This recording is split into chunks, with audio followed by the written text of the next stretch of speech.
Vítajte, priatelia. Mám pre vás jednu otázku.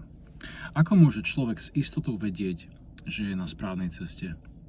Ako môže rozpoznať skutočného Božieho posla od falošného? A čo robiť, keď sa udalosti nevyvíjajú podľa očakávaní? V tejto prednáške sa pozrieme na zákon poznania Božieho dôkazu, 3 kritériá, podľa ktorých možno identifikovať pravého Božieho posla. A na príbehoch Noého, Imrána a Ježiša uvidíme, prečo je akýkoľvek iný spôsob posudzovania Božieho posla cestou do záhuby. Poďme na to. Všetko v Božom pláne je premenlivé. Všetko sa môže prispôsobiť okolnostiam a potrebám ľudí v danom čase. Jediné, čoho sa máme skutočne držať, je Božia vôľa, Božia zvrchovanosť a poznanie, ktoré sprevádza Božieho posla. Nič iné. Už sme identifikovali v predošlých prednáškach spôsob, ako môže človek zistiť, či je na pravej ceste alebo nie. Ako môže nájsť Boha alebo Božieho posla. A ako môže rozoznať, či je tento posol skutočne od Boha alebo od Boha nie je. Vysvetlili sme si zákon identifikácie Božieho dôkazu, ktorý pozostáva z 3 prvkov. Prvým je vôľa, alebo závet, alebo poverenie, teda písomné určenie nástupcu predchádzajúcim prorokom. Druhé je poznanie, a teda Boží posol musí preukázať hlboké Božie poznanie. A napokon výzva k Božej zvrchovanosti. Len Boh má právo vládnuť ľudstvu, len Boh môže ustanoviť vládcu alebo kráľa. Hovorili sme o tom, že Božieho posla nemožno identifikovať podľa jeho fyzického vzhľadu. Nemožno ho odmietnúť kvôli zdravotným problémom, ako v prípade proroka Jóba, mier s ním, ktorý trpel ťažkou chorobou. Spomínali sme si tiež príbeh spravodlivého služobníka. Ten nás učí, že človek nemôže posudzovať, či je niekto Božím dôkazom alebo nie, na základe jeho vonkajších činov, správania, mravov, spôsobov ani podľa toho, ako uplatňuje náboženský zákon. Pretože ani samotný Mojžiš nebol schopný použiť tieto 3 veci ako meradlo na posúdenie pravdivosti spravodlivého služobníka. A práve preto nám ostáva iba zákon poznania Božieho dôkazu. A to je našou jedinou cestou k záchrane. Je to jediný spôsob, ako zostať na arche spásy a nebyť zvedený na cestie.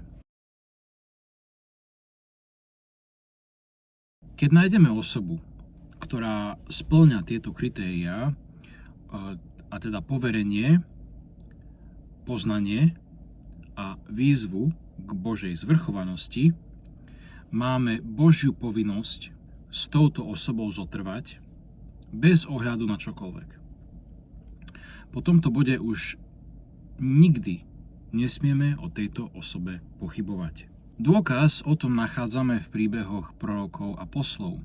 Boh nás v týchto príbehoch neustále varuje, aby sme nikdy neposudzovali proroka alebo posla žiadnym iným spôsobom, než podľa tohto zákona. Noé bol prorok, ktorého predpovedal už Adam. Adam a proroci pred Noém hovorili o príchode záchrancu, ktorý príde v čase, keď Boh zničí zem potopou. Veriaci dobre poznali tohto prisľúbeného, vedeli, že sa narodí človek menom Noé. Keď Noé prišiel, vyhlásil, že práve on je ten prisľúbený záchranca. Preukázal poznanie. Vyzýval ľudí k Božej zvrchovanosti, teda aby prijali Bohom ustanoveného posla a odmietli synov Kaina, ktorí v tom čase ovládali celú zem. Noé zhromaždil veriacich a začal svoju misiu. začal šíriť svoje volanie. Ľudia mu začali veriť, avšak po mnohých rokoch útlaku a násilia Noé a jeho následovníci boli neustále napádaní synmi Kaina a veriaci potrebovali úľavu. Ústne podania hovoria, že ich napádali kameňmi. Noé bol viackrát udretý do hlavy tak silno, že zostal v bezvedomí niekoľko dní ležiac na zemi s krvou tečúcou z uší. Veriaci prosili Noého, aby požiadal Boha o urýchlenie trestu. Nakoniec, keď Noé vzýval Boha, Boh poslal Gabriela s posolstvom. Gabriel povedal Noémovi, aby povedal svojim následovníkom: keď zasadíte toto semeno palmy a vyrastie z neho strom, vtedy príde úľava. Noé to oznámil svojim veriacím, boli nadšení, naplnil ich duch viery. Boli vzrušení, pracovali dňom i nocou ešte usilovnejšie. Mali plnú istotu v Boží prísľub, že keď sa táto malá rastlinka stane palmou, príde úľava. V deň, keď palma úplne dorástla, čakali. Čakali a nič sa nestalo. Pozerali sa na seba, nakoniec zozbierali dostatok odvahy a išli sa opýtať Noého. Jeho odpoveď bola: neviem, zavolám na Boha a zistím to. Takže Noé vzýval Boha, Gabriel zostúpil a povedal mu: Noé, vezmi toto nové semeno a zasaď ho do zeme. Keď z neho vyrastie plne dorastený strom, vtedy príde úľava. Noé sa vrátil a povedal svojim spoločníkom, čo mu Gabriel práve oznámil. No a oni boli samozrejme v úplnom šoku a boli zmetení. V tej chvíli sa jeho spoločníci, jeho zhromaždenie okamžite rozdelili na 3 skupiny. Prvá skupina stratila vieru, povedali: keby bol Noé skutočný prorok, keby Noé naozaj hovoril s Bohom, potom by sa Božie slova nikdy nezmenili. Potopa mala nastať a my sme mali byť zachránení. Ale keďže sa to nestalo, znamená to, že je falošný prorok. Druhá skupina upadla do pochybností. Neboli si istí, čo si myslieť. No a tretia skupina zostala plná viery. Povedali: viete čo, aj keby sa Boží prísľub zmenil, aj keby bola potopa úplne zrušená, nezáleží na tom, pretože sme so spoločníkom závetu. On je ten, ktorého ustanovil Boh. No a zachránení boli práve títo ľudia, tretia skupina. Tí, čo stratili vieru, išli do pekelného ohňa, pretože zlyhali v skúške. Použili iný spôsob na vyhodnotenie toho, či bol Noé pravdivý alebo nepravdivý. Odignorovali závet, odignorovali poznanie, odignorovali Božiu zvrchovanosť a sústredili sa na prísľub. No a práve tam boli testovaní a preosievaní a práve tam padli. Nuž a poučenie z tohto príbehu je nasledovné. Nemôžete posudzovať posla alebo zástupcu Boha ničím iným než zákonom poznania Božieho dôkazu, aj keď sa prísľub nenaplní tak, ako ste očakávali. Imrán bol prorok.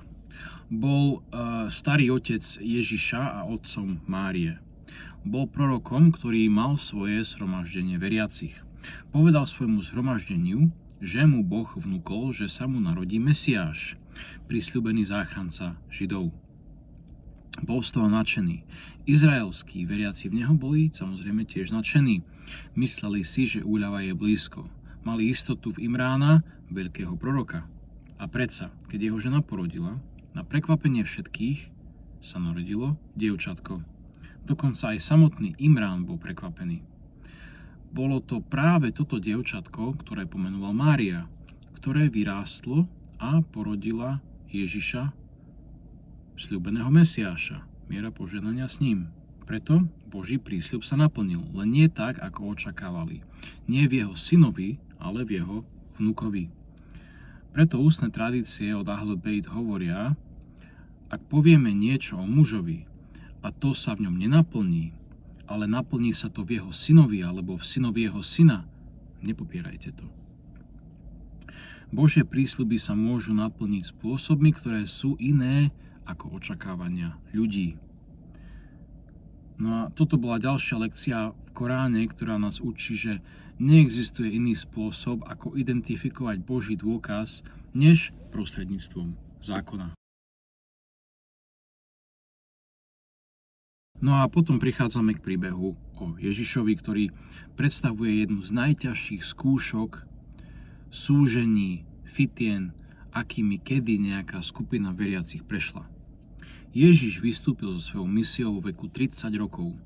Vyhlásil, že je židovský Mesiáš. Vykonával všetky druhy zázrakov, preukazoval poznanie, odvolával sa na závet, vyzýval k Božej zvrchovanosti, búril sa proti vládcom, učencom a rabínom, ktorí neboli ustanovení Bohom. Vyzýval k Božej vláde, k Božej zemi, k jeho štátu na zemi. Židia dlho očakávali a čakali na tohto Mesiáša. Rozprávania ich prorokov, slová prorokov, poslov a zástupcov hovorili, že bude vládnuť z Jeruzalema a rozšíri mier a spravodlivosť po celom svete. A predsa 3 roky po začiatku Ježišovej misie bol Ježiš zatknutý. Jeho telo bolo ukrižované, bol zabitý podľa vonkajšieho zdania, pred očami všetkých jeho veriacich a pred Izraelitmi. Izraeliti to vzali ako znamenie, že Boh hovorí, že Ježiš bol falošný prorok. Pretože nesplnil nič z toho, čo očakávali, že Mesiáš urobí, že dobije, zvíťazí a že bude vládnuť. Vzali jeho smrť ako spôsob identifikácie, či bol Ježiš pravdivý alebo nepravdivý. Vzali jeho neschopnosť vládnuť a ustanoviť Boží štát spravodlivosti ako znak toho, že bol falošný a že nebol Mesiáš. A predsa, ako to viem ja a viete to aj vy, a vedia to aj celé 2 miliardy kresťanov po celom svete a 1,8 miliardy moslimov, Ježiš je Mesiáš. Bol Mesiášom a Mesiášom zostáva. Tým Mesiášom, ktorý bol poslaný k Židom. Vidíte teda, aké neuveriteľne nebezpečné je posudzovať proroka alebo posla podľa našich vlastných očakávaní a ako použitie čohokoľvek, dokonca aj naplnenia proroctiev, ako spôsobu identifikácie, či bola osoba pravdivá alebo nepravdivá, je falošná cesta. Dokonca ani všetky Ježišove zázraky, ktoré vykonal, neboli dostatočné ako spôsob, aby ľudia boli presvedčení a vedeli, či je pravdivý alebo nepravdivý. No a potom, čo človek spozná, kde je pravda, bez ohľadu na to, aká ťažká alebo desivá sa cesta potom stane, to je nepodstatné, pokiaľ sa jej len pevne držíme, sme zachránení. Takže na záver, príbehy prorokov nás učia jednu vec. Neexistuje iný spôsob, ako rozpoznať Božieho posla, než zákon poznania Božieho dôkazu. Poverenie, poznanie a výzva k Božej zvrchovanosti. Nemôžeme ho posudzovať podľa vzhľadu, zdravia, správania ani podľa toho, či sa proroctvá naplnia tak, ako očakávame. Tí, čo takto posudzovali Noého, Imrána či Ježiša, zlyhali. Zachránení boli vždy len tí, ktorí sa držali zákona bez ohľadu na to, aká ťažká alebo mätúca bola samotná cesta. Keď nájdeme pravdu, musíme sa jej držať, nech sa stane čokoľvek.